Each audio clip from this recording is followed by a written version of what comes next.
የኢትዮጵያ ከፍተኛ ባለስልጣናት ቡሬን ጎበኙ። የኢትዮጵያ ፌዴራላዊ መንግስት ከፍተኛ ባለስልጣናት፣ የጦር አዛዦችና የአፋር ክልል ባለስልጣናት ኤርትራ ድንበር አጠገብ የምትገኘውን ስልታዊቷን የቡሬ ከተማን መጎብኘታቸው ተሰማ።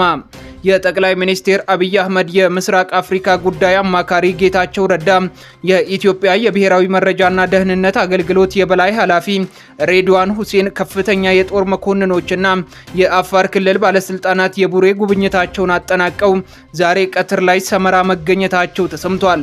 ቡሬ ከኢትዮጵያ ኤርትራና ጅቡቲ አዋሳኝ ድንበር ላይ በቅርብ ርቀት ላይ የምትገኝ ስልታዊ ስፍራ ስትሆን ከኤርትራ የወደብ ከተማ ከአሰብም 80 ኪሎ ሜትር ያህል ርቃ ትገኛለች። በረሃማዋ የአፋር ክልል ከተማ ቡሬና አካባቢዋ ኢትዮጵያና ኤርትራ ከ1990 እስከ 1992 ባደረጉት ጦርነት የሁለቱ ሀገራት ጦር ኃይላት ለተከታታይ ወራት ከፍተኛ ውጊያን ያደረጉበት አካባቢም ነው። የኢትዮጵያና የኤርትራ መንግስታት አንዱ በሌላው ላይ ጦርነትን ለመክፈት እየተዘጋጀ ነው በሚል በሚወቃቀሱበት በአሁኑ ወቅት የኢትዮጵያ ባለስልጣናት አካባቢውን የጎበኙበት ትክክለኛ ምክንያት በውል አልታወቀም። ባለስልጣናቱ ቡሬን መጎብኘታቸውንና ዛሬ ቀትር ላይ አፋር ክልል ርዕሰ ከተማ ሰመራ እንደሚገኙ ግን ከባለስልጣናቱ አንዱ በስልክ ለጀርመን ድምፅ ሬዲዮ አረጋግጧል። ዝርዝሩ ግን ባለስልጣኑ ጉዞ ላይ ነኝ በሚል ከመናገር መቆጠባቸውም ተዘግቧል። ቸው ሲጓዝ የነበረ ስደተኛን አስከሬን የያዙ ሁለት ኤርትራውያን በቤላሩስ ድንበር ላይ ተገኙ። የቤላሩስ የድንበር ጠባቂዎች ሁለት ኤርትራውያን ስደተኞች አብሯቸው ሲጓዝ የነበረውን ኤርትራዊ አስከሬንን ይዘው እንዳገኟቸው አስታወቁ። ቤላሩስን ከላቲቪያ በሚያዋስነው ሰሜናዊ ግዛት ብራስላቭ የኤርትራዊው አስከሬን መገኘቱን ኤስቢ መገናኛ ብዙሃን ዘግቦታል። ኤርትራውያን መሆናቸውን በአስተርጓሚ የገለጹት ስደተኞች እንደተናገሩት ከሆነ ላቲቪያ ከገቡ በኋላ የወታደር ልብስ የለበሱ ሰዎች ድብደባ እንዳደረሱባቸው ገልጸዋል። እነዚህ ግለሰቦች ስልካቸውን እንደወሰዱባቸውና በመሳሪያ እንዳስፈራሯቸው እንዲሁም በቤላሩስ ድንበር ላይ ጥለዋቸው እንደሄዱ ስደተኞቹ ገልጸዋል። ኤርትራውያኑ ስደተኞች ለቤላሩስ ፖሊስ እንደገለጹት ከሆነ አብሯቸው ይጓዝ የነበረው የ29 ዓመት ኤርትራዊ ስደተኛ በደረሰበት ከፍተኛ ድብደባ ምክንያት መንገድ ላይ ሳሉ ሕይወቱ ማለፉን ተናግረዋል። የብራስላቭ ግዛት መርማሪዎች በመንገድ ላይ የነበረው ስደተኛ እንደሞተና በአስከሬኑ ላይ ምርመራ እየተደረገ መሆኑን አስረድተዋል። የግዛቱ የምርመራ ኮሚቴ እንዳለው ከአውሮፓውያኑ 2015 ጀምሮ በተከሰተው የስደተኞች ቀውስ ምክንያት በቤላሩስና በላቲቪያ ድንበር ላይ 35 ሰዎች ሕይወታቸው አልፎ ተገኝቷል ብለዋል። ቤላሩስ በምስራቅ በኩል ከሩሲያ፣ በደቡብ በኩል ከዩክሬን፣ በሰሜን በኩል ከላቲቪያ፣ በምዕራብ በኩል ከፖላንድ እንዲሁም በሰሜን ምዕራብ በኩል ከሊቱዌኒያ ጋር የምትዋሰን ሲሆን ከቱርክ የሚነሱ ስደተኞች ከቡልጋሪያ፣ በሮማኒያ፣ በሞልዶቭና በዩክሬን በኩል አቋርጠው ወደ ስዊድንና ኖርዌይ ለመግባት ቤላሩስን እንደ መሸጋገሪያ አድርገው ይጠቀሟታል። ስደተኞች በህጋዊ መንገድ ሩሲያ ከገቡ በኋላ ወደ ቤላሩስ፣ ፖላንድ፣ ጀርመንና ሌሎችም የአውሮፓ ሀገራትም ለመሸጋገር ይጠቀማሉ።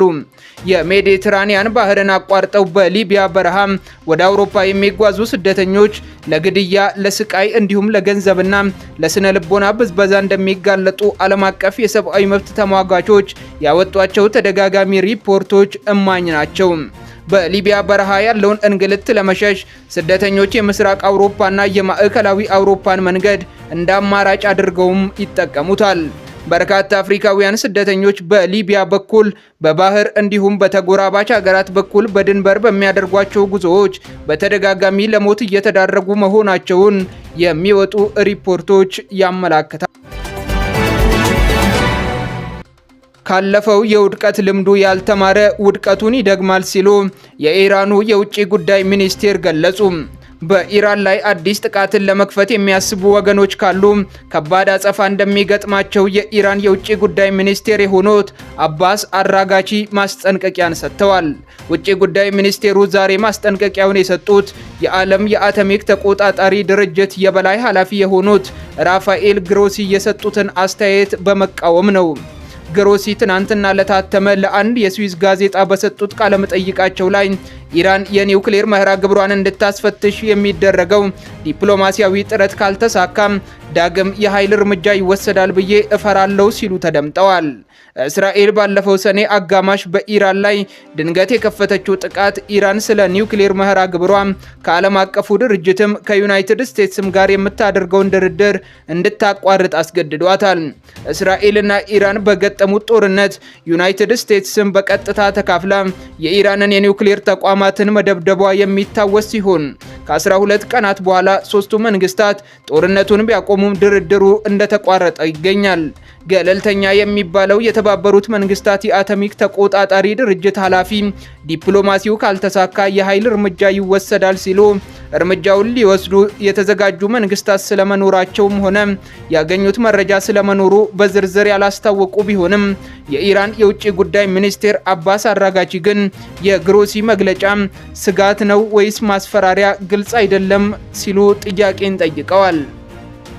ይሁንና አራጋቺ አክለውም እንዲህ አይነት ማስፈራሪያን የሚሰጡ ወገኖች ያለፈውን የከሸፈ ልምዳቸውን መድገም ለሌላ ክሽፈት እንደሚደርጋቸው ሊገነዘቡት ይገባል ያሉ ሲሆን ኢራንና የዓለም የአቶሚክ ተቆጣጣሪ ድርጅት ባሳለፍነው መስከረም አዲስ የትብብር ስምምነትን አድርገው እንደነበረ ይታወቃል። ይሁንና እንደ ግሪጎሪያኑ አቆጣጠር በ2015 ከኢራን ላይ ተነስቶ የነበረው ዓለም አቀፍ ማዕቀብ ዳግም እንዲጣል ብሪታንያም፣ ፈረንሳይና ጀርመን በጸጥታ ጥበቃ ምክር ቤት ካስወሰኑ በኋላ ኢራን ውሉን መሰረዟ የሚታወቅ ነው። ክቡራን አድማጮች ለሰዓቱ ያልናቸው መረጃዎቻችን እኚህ ነበሩ። ከሰዓታት በኋላ በሌሎች መረጃዎች እስክንገናኝ ቸር ቆዩ።